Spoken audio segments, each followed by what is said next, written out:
Chapter 1. Of course, the man in the brown hat said, there are good policemen and there are bad policemen, you know. You're right, the young man said. Yes, that's very true, isn't it, Julie? He looked at the young woman next to him. Julie didn't answer and looked bored. She closed her eyes. Julie's my wife, the young man told the man in the brown hat. She doesn't like trains. She always feels ill on trains. Oh, yes, the man in the brown hat said. Now my wife, she doesn't like buses. She nearly had an accident on a bus once. It was last year. No, it wasn't. It was 2 years ago. I remember now, it was in Manchester. He told a long, boring story about his wife and a bus in Manchester. It was a hot day, and the train was slow. There were 7 people in the carriage. There was the man in the brown hat, the young man and his wife, Julie, a mother and 2 children, and a tall, dark man in an expensive suit. The young man's name was Bill. He had short brown hair and a happy smile. His wife, Julie, had long red hair and very green eyes, the color of seawater. They were very beautiful eyes. The man in the brown hat talked and talked. He had a big red face and a loud voice. He talked to Bill because Bill liked to talk too. The man in the brown hat laughed a lot, and when he laughed, Bill laughed too. Bill liked talking and laughing with people. The 2 children were hot and bored. They didn't want to sit down. They wanted to be noisy and run up and down the train. Now sit down and be quiet, their mother said. She was a small woman with a tired face and a tired voice. I don't want to sit down, the little boy said. I'm thirsty. Here, have an orange, his mother said. She took an orange out of her bag and gave it to him. I want an orange too, the little girl said loudly. All right, here you are, said her mother. Eat it nicely now. The children ate their oranges and were quiet for a minute. Then the little boy said, I want a drink. I'm thirsty. The tall, dark man took out his newspaper and began to read. Julie opened her eyes and looked at the back page of his newspaper. She read about the weather in Budapest and about the football in Liverpool. She wasn't interested in Budapest and she didn't like football, but she didn't want to listen to Bill and the man in the brown hat. Talk, talk, talk, she thought. Bill never stops talking. Then suddenly she saw the tall man's eyes over the top of his newspaper. She could not see his mouth, but there was a smile in his eyes. Quickly she looked down at the newspaper and read about the weather in Budapest again. The train stopped at Dawlish station, and people got on and got off. There was a lot of noise. Is this our station? The little girl asked. She went to the window and looked out. No, it isn't.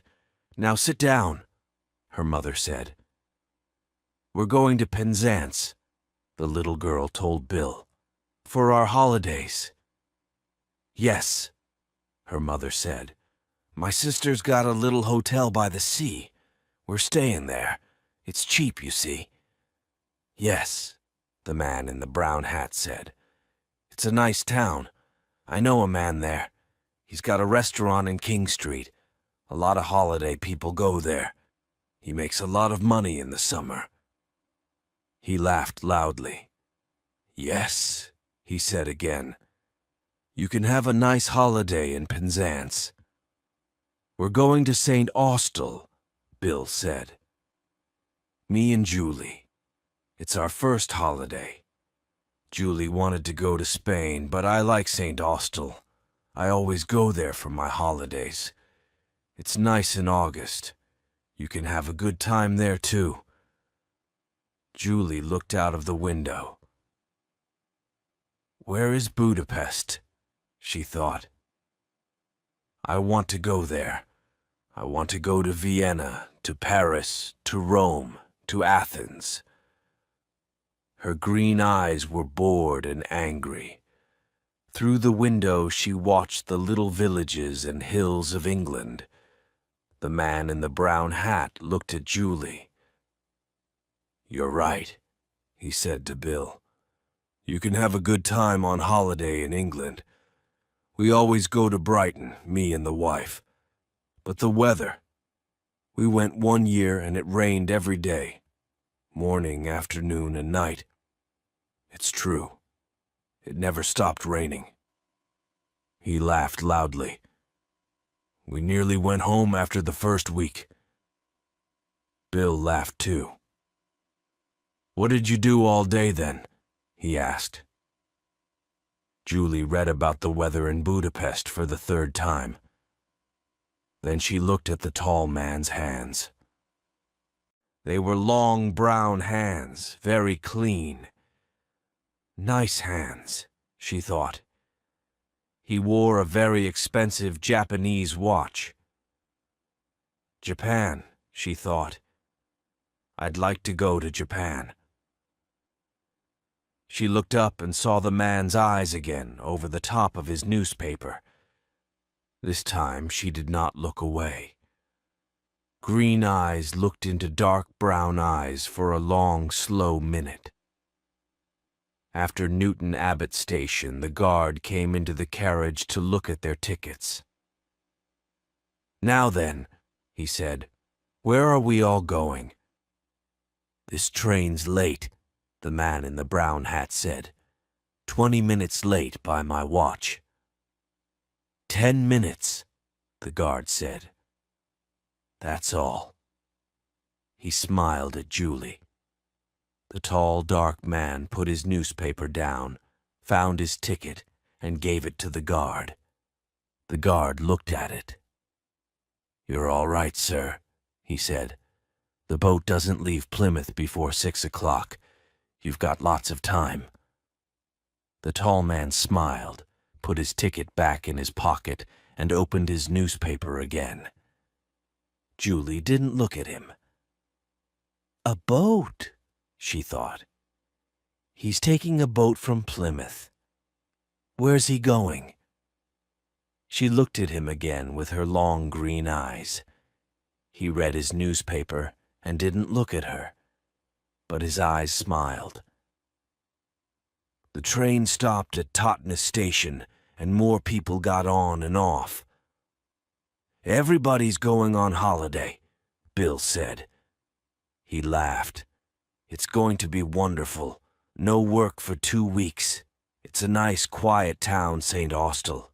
We can stay in bed in the mornings and sit and talk in the afternoons and have a drink or two in the evenings. Eh, Julie? He looked at his wife. Are you all right, Julie? Yes, Bill, she said quietly. I'm okay. She looked out of the window again. The train went more quickly now, and it began to rain. Bill and the man in the brown hat talked and talked. Bill told a long story about 2 men and a dog, and the man in the brown hat laughed very loudly. That's a good story, he said. I like that. You tell it very well. Do you know the story about... And he told Bill a story about a Frenchman and a bicycle. Why do people laugh at these stories? Julie thought. They're so boring. But Bill liked it. Then he told a story about an old woman and a cat, and the man in the brown hat laughed again. That's good too, I don't know. How do you remember them all? Because, Julie thought, he tells them every day. I don't understand, the little girl said suddenly. She looked at Bill. Why did the cat die? Shh. Be quiet, her mother said. Come and eat your sandwiches now. THATS, all right, Bill said. I like children. The man in the brown hat looked at the children's sandwiches. I'm hungry too, he said. You can get sandwiches in the restaurant on this train. He looked at Bill. Let's go down to the restaurant, eh? I need a drink too. Bill laughed. You're right. It's thirsty work, telling stories. The two men stood up and left the carriage. The little girl ate her sandwich and looked at Julie. But why did the cat die? She asked. I don't know, Julie said. Perhaps it wanted to die. The little girl came and sat next to Julie. I like your hair, she said. It's beautiful. Julie looked down at her and smiled. For some minutes it was quiet in the carriage. Then the tall, dark man opened his bag and took out a book. He put it on the seat next to him and looked at Julie with a smile. Julie looked back at him and then down at the book. Famous towns of Italy, she read. Venice, Florence, Rome, Naples. She looked away again, out of the window at the rain. 2 weeks in St. Austell, she thought, with Bill in the rain. After half an hour, the two men came back to the carriage. There are a lot of people on this train, Bill said. Do you want a sandwich, Julie? No, she said. I'm not hungry. You eat them. The train was nearly at Plymouth. Doors opened and people began to move. A lot of people get on here, the man in the brown hat said. The tall, dark man stood up and put his book and his newspaper in his bag. Then he picked up his bag and left the carriage. The train stopped at the station. A lot of people got on the train, and 2 women and an old man came into the carriage. They had a lot of bags with them. Bill and the man in the brown hat stood up and helped them. One of the women had a big bag of apples. The bag broke, and the apples went all over the carriage. Oh, damn, she said. Everybody laughed and helped her to find the apples. The train moved away from Plymouth Station. After a minute or two, everybody sat down and the woman gave some apples to the children. Where's Julie? Bill said suddenly. She's not here. Perhaps she went to the restaurant, the man in the brown hat said. But she wasn't hungry, Bill said. She told me. The little girl looked at Bill.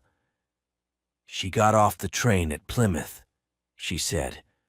With the tall, dark man. I saw them.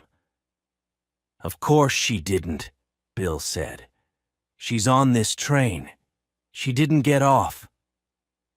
Yes, she did, the children's mother said suddenly. I saw her too.